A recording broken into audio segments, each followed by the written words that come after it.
Good afternoon, Sir Pascual. I am Macho Coronel from BSMT-11.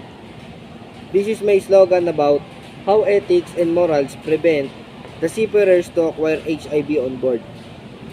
Ethics at sea, safeguarding health, prevent HIV.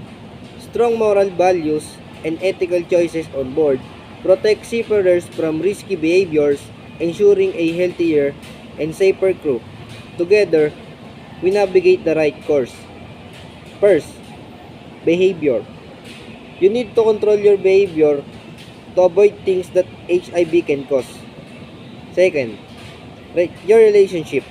Think about think about and appreciate the relationship that you have to avoid temptation on board. Third, trust and respect. Trust and respect to ourselves and to the relationship are needed to avoid contracting HIV while on board. Fourth, choice or choices. Keep the mind controlled and think carefully about what should be avoided while on board. This is my presentation, Sir Pascual. Thank you.